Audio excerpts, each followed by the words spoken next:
Hello everyone and welcome to the Movie Fanatics. My name is Brandick. Horror movies are kind of my thing right now. I've really fallen in love with them recently.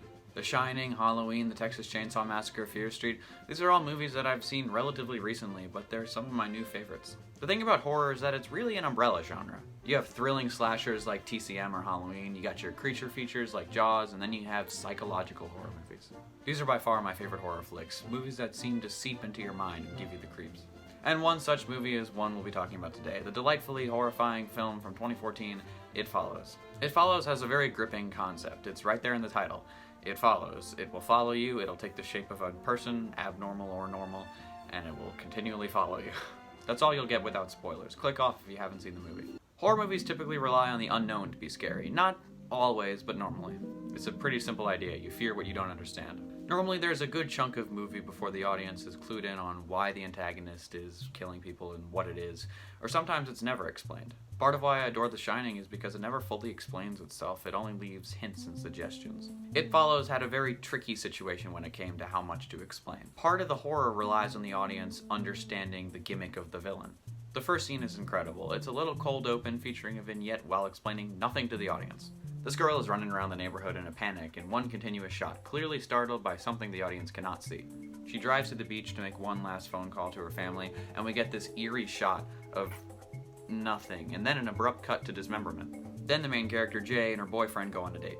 While they're playing a game that involves pointing people out in a crowd, Jay's boyfriend points to someone that Jay can't see. Jay's boyfriend puts two and two together and leaves. Those are our two moments of complete ambiguity when it comes to It.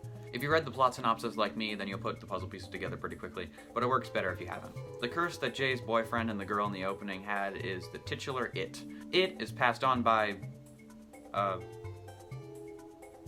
playing Mario Party with another person. So after Jay and her boyfriend play Mario Party in the back of the car, Jay's boyfriend knocks Jay out. When she wakes up, she's strapped to a wheelchair and we get this massive exposition dump. This is tricky. The movie is explaining the concept very black and white. You get it by playing Mario Party and then you pass it along by playing Mario Party with someone else. If the person you played Mario Party with dies, then it will come back for you going up the chain. Then it shows up as some lady and walks towards Jay, as it does. Again, tricky. The movie basically had two options here. Option A, explain how it works here, or option B, explain how it works in the scene where Jay and her friend confront Jay's boyfriend later in the movie. The movie went with option A, obviously, which is weird because the aforementioned scene in option B still happens and basically gives us the same information that's in the first scene. It's not a huge problem, and we never really find out what it is, only how it works. The alternative would be cutting this first exposition dump scene and then just explaining it all in the confrontation scene later. I don't think this is a huge deal, and I don't think it makes the movie less scary with the exposition so early on. Jay doesn't even really believe that it's following her until she sees it at school, and Jay's friends don't believe until much later. There are two other key moments when we learn stuff about how it works that are way more impactful than where to put this exposition. The first scene is the scene at the beach. It saunters up to Jay and pulls her hair, then Paul hits it with a chair and it launches him. This scene confirms that it has a physical presence in the real world and is just walking around invisible.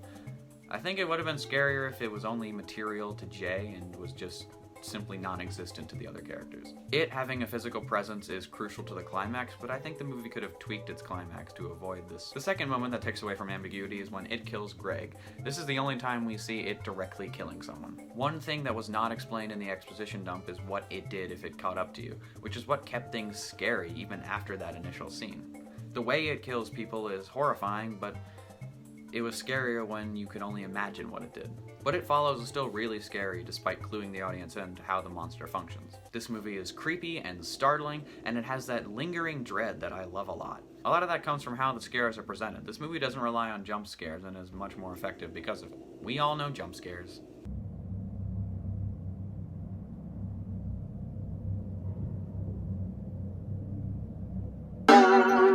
It Follows barely has any jump scares. The only one I remember is this one where Gollum pops his head out of this little hole in the door. The problem with jump scares is that they create a sharp spike in fear for just a second, but they're really bad at maintaining that fear after the actual jump.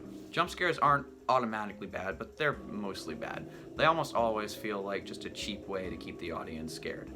It Follows isn't just a series of jolts. Like I said, it's a lingering suspense and dread. A lot of this comes from the way it's shot and the way the monster behaves. That scene where the old woman is in the center of the shot coming right for Jay always comes to mind. And then it comes down the hallway, never stopping, always following. It's brilliant. The simple detail of it walking at a slow, steady pace directly towards the characters is really neat. I think this movie would be much less suspenseful if it just sprinted after the characters. Because it can look like anyone in a crowd, there are moments when you're unsure if that person walking is really just a person or if it's it. My favorite instance of this is in this moment. The camera does a big turn, and for a brief moment we see a girl walking towards where Jay is in the school. It's not focused on, and it's just there for a second. Then, as they're leaving, the same girl is walking towards the car. Is that it, or is it just some girl? I don't know, the movie never directly addresses it. I think that's pretty cool. While the beach scene does strip away some of the mystery and intrigue behind it, the build-up before it is really good. It starts with a person being in the background. The movie does this a couple times. Those with a keen eye will spot a person in the background before the movie directly calls attention to it by a musical cue or just the person getting closer. As the person gets closer, you find out, oh, it's just Yara. Phew, that's a relief. But then Yara floats into frame in the ocean. Huh. I don't think that's Yara. The movie keeps this mysterious tension almost the whole time. The viewer is always on edge, waiting for it to show itself. It feels like it could show up at any moment. It's really neat. You just have to experience it for yourself. I think everyone can agree that this is the scariest moment in the movie. By everyone, I mean a good number of YouTube comments. I mean, I agree with them. Just roll the clip. Mom, is that you? No, it's me. Yara? Yeah. Don't open the door! See? Everything's okay.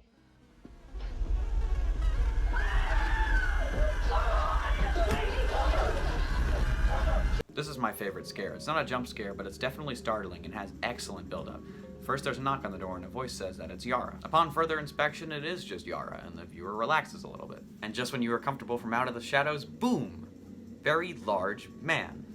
And of course, none of Jay's friends can see it, so this towering figure strolls in unnoticed by anyone except Jay. So It Follows definitely delivers on scares.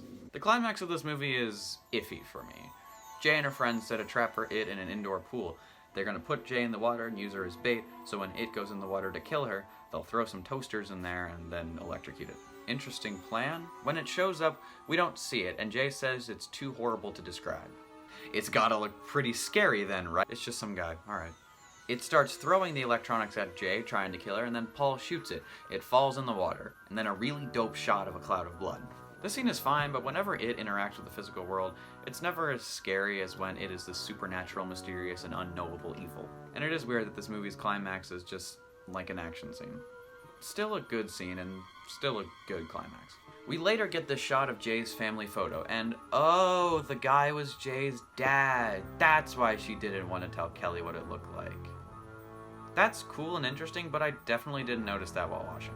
This movie has an incredible ending though. Jay and Paul play Mario Party, and the movie ends with them walking hand in hand down the sidewalk. We get a shot of a person following slowly, far off in the background, and the final shot has the camera behind them, following them.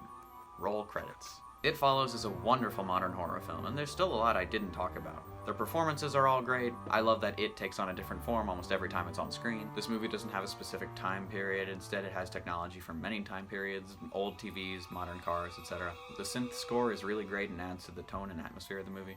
And it's beautifully shot. The cinematography is incredible. I really love this movie. I highly recommend it if you want to watch a legitimately creepy horror film, because it definitely made my skin crawl. 8 out of 10. Hey guys, thank you all for watching. I hope you enjoyed it. Not much in terms of news. By the time this comes out, the Book of Boba Fett final episode should have also come out. As of me recording this, it has not, so I really hope that last episode is good. My next video will probably be a review of that, because I have a lot of words to say, and not all of them are kind. That'll be after the Spider-Man ranking, of course. Not much else in terms of news. Check out the podcast, check out Braden's videos, check out my videos if you want to torture yourself. I'll see you all next time. Thanks again for watching. This is Brannick from the Movie Fanatics, signing off.